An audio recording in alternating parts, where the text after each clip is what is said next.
और इसी के साथ देखिए कि पाकिस्तान ने कश्मीर में आतंकी साजिश के लिए एक नई चाल चल दी है। पाकिस्तान ने अब तहरीके तालिबान कश्मीर के नाम से नया आतंकी संगठन खड़ा कर दिया और संगठन ने दोनों तरफ से कश्मीर की आजादी की मांग की है। यह पाकिस्तान ने एक नई चाल इसलिए चली है क्योंकि देखिए कश्मीर घाटी में अगर कोई आतंकी घटना होती है तो सीधा सीधा इल्जाम पाकिस्तान के बजाय तहरीके तालिबान कश्मीर पर लगे, जबकि सच्चाई ये है कि तहरीके तालिबान कश्मीर लश्कर-ए-तैयबा और जैश-ए-मोहम्मद का एक नया आतंकी गुट है। दोनों गुटों के आतंकियों ने मिलकर के एक नया नाम और बैनर जो है वो तैयार किया है। खूंखार आतंकी अब कश्मीर में इसी नए नाम से आतंकी घटनाओं को अंजाम देंगे। तहरीके तालिबान कश्मीर ने प्रेस रिलीज और झंडा भी जारी कर दिया है, लेकिन पाकिस्तान की नई चाल को करारा जवाब देने के लिए भारतीय सेना और सरकार तैयार है। और ज्यादा जानकारी बातचीत के लिए सीधे रुख करेंगे अपने संवाददाता सहयोगी रमन सैनी का। रमन, एक नई चाल पाकिस्तान की तरफ से, जहां हम देख रहे हैं कि अलग अलग देशों में जाकर के शहबाज शरीफ की तरफ से कई बार कहा जा रहा है कि बातचीत के लिए हम तैयार हैं, शांति होनी चाहिए, हम शांति चाहते हैं, लेकिन वहीं एक तहरीके तालिबान एक नया संगठन जो है वो खड़ा कर दिया जाता है। झंडा और तमाम चीजें जो है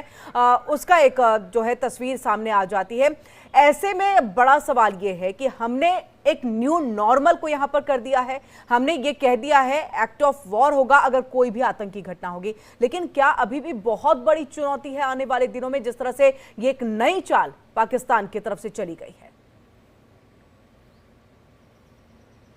जी हाँ, बिल्कुल। देखिए, पाकिस्तान जब जब हारता हुआ नजर आता है तो एक नई साजिश के साथ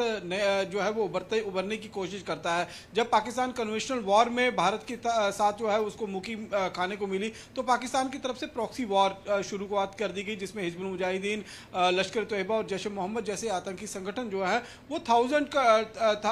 कट ब्लीड विद 1000 कट्स की जो पॉलिसी है उसके साथ आगे बढ़ने की कोशिश उन्होंने की। और लगातार पिछले 35 सालों से हमने देखा कि कश्मीर घाटी में किस तरीके से आतंकवाद ने अपना सर उठाया, आतंकवादी घटनाओं को अंजाम दिया गया और यहाँ कई निर्दोष लोगों की जान जो है वो आतंकवादियों ने ली है। और अब उसके बाद ऑपरेशन सिंदूर, जिस तरीके से पहलगाम आतंकी हमले का बदला जो है वो भारत सरकार की तरफ से लिया गया, और न केवल ऑपरेशन सिंदूर बल्कि उसके बाद जो सख्त रवैया भारत सरकार की तरफ से दिखाया गया है, जिसमें कहा गया है कि कोई भी terrorist activity act of war के अंदर गिनी जाएगी। इससे पाकिस्तान एक बार फिर बैकफुट पे चला गया था और पाकिस्तान को लग रहा था कि अगर लश्कर, जैश या हिजबुल की तरफ से कोई भी आतंकी हमला जो है वो कश्मीर घाटी या भारत के किसी भी हिस्से में होता है तो उसका सीधा इल्जाम जो है वो पाकिस्तान पर आएगा, क्योंकि लश्कर, जैश और हिजबुल मुजाहिदीन के जो अड्डों को ऑपरेशन सिंदूर के तहत भारत ने ध्वस्त किया है वो पूरी दुनिया जान चुकी है कि किस तरीके से पाकिस्तान की धरती का इस्तेमाल करते हुए आतंकवाद को न केवल यहां पर खड़ा किया जा रहा था, आतंकवादी बनाए जा रहे थे, बल्कि उनका लालन। बिल्कुल बिल्कुल रमन, देखिए दो सवाल इससे जो है वो खड़े हो रहे हैं। दो सवाल, लश्कर-ए-तैयबा और जैश-ए-मोहम्मद का एक तरह से ये माने कि मुखौटा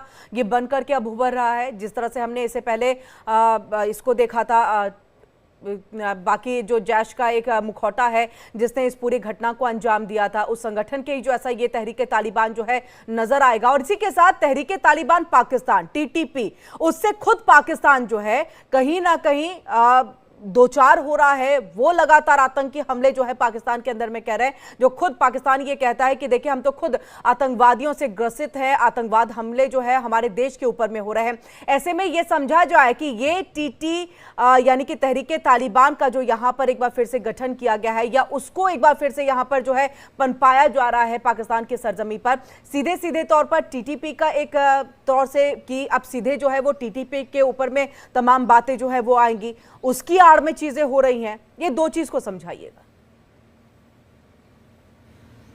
जी हाँ, बिल्कुल। निश्चित रूप में देखिए, चाहे लश्कर-ए-तैयबा हो चाहे जैश-ए-मोहम्मद हो, लश्कर-ए-तैयबा ने यहाँ TRF का एक नया मुखौटा तैयार किया था जो कश्मीर घाटी के अंदर आतंकी हमले कर रहे थे, और बाकायदा जैश की तरफ से PAFF यानी कि पीपल एंटी फासिस्ट फ्रंट जो है वो यहाँ पर खड़ा किया गया था। लेकिन जब इसका खुलासा हो गया कि ये दोनों जैश और लश्कर के मुखौटा है, तो अब पाकिस्तान TTK यानी कि तहरीके तालिबान कश्मीर के नाम से जो है एक नया संगठन कर रहा है, ताकि अगर वहाँ जम्मू कश्मीर की धरती पर कोई भी आतंकी हमला होता होता है तो उसका इल्जाम सीधे तौर पर पाकिस्तान पर जाने की बजाय टीटीके पर जाए, और इसके लिए बाकायदा रणनीति तैयार की गई है। आपको याद होगा कि 28 और 29 तारीख की मध्यरात्रि को पाकिस्तान ऑक्युपाइड जम्मू कश्मीर का जो रावलाकोट का इलाका है वहां पर एक आतंकी हमला होता है, जिसको क्लेम टीटीके यानी कि टीटीके करता है, और ये बताया जाता है पाकिस्तान की तरफ से कि देखिए जो टीटीपी नॉर्थ वजीरिस्तान खैबर पख्तूनख्वा के इलाके में ऑपरेट कर रहा था, अब वो पीओके के अंदर भी घुस आया है और यहां भी आतंकी हमले को अंजाम दे रहा है। और अब ये न केवल इस हिस्से में जो पाकिस्तान ऑक्युपाइड कश्मीर में है, बल्कि जम्मू कश्मीर के हिस्से में जो भारत के हिस्से में जो जम्मू कश्मीर है वहां पर भी इस तरीके की आजादी की लड़ाई लड़ रहे हैं। इसके लिए बाकायदा लोकल संगठन को तवज्जो दी गई है, और जिस तरीके से जो प्रेस रिलीज जारी की गई है वो मुफ्ती महबूब जो है उनके नाम से एक सोपोर के जो टीटीपी के जो प्रवक्ता हैं उनकी तरफ से ये प्रेस रिलीज जारी की गई है, झंडा जारी किया गया, और साथ ही में ये कहा गया है कि बाकायदा एक आमिर मौलाना जो है मकबूल डार के नाम के एक आतंकी सरगना है, उसकी अध्यक्षता में जो है ये पूरी लड़ाई जो है वो लड़ी जाएगी। पाकिस्तान ये दिखाने की कोशिश कर रहा है कि जम्मू कश्मीर के अंदर जो आतंकवाद चल रहा है वो वहां की लोकल लड़ाई है, वहां के लोकल लोग जो है वो लड़ाई लड़ रहे हैं। यानी कि सीधे तौर पर रमन ये समझा जाए कि पाकिस्तान पूरी रणनीति को यानी कि हमले की चीजों को तैयार करेगा, मास्टरमाइंड पाकिस्तान होगा, लेकिन इल्जाम यहां पर तहरीक तालिबान पे लगेगा और टीटीपी को भी इसमें घसीटा जाएगा, लोकल आतंकवादी यहां पर कहा जाएगा ताकि वो सेफ रह सके। न्यू नॉर्मल के तहत सीधे तौर पर भारत ने कहा है एक भी आतंकवादी घटना सीधे एक्ट ऑफ वॉर। बहुत बहुत शुक्रिया रमन तमाम जान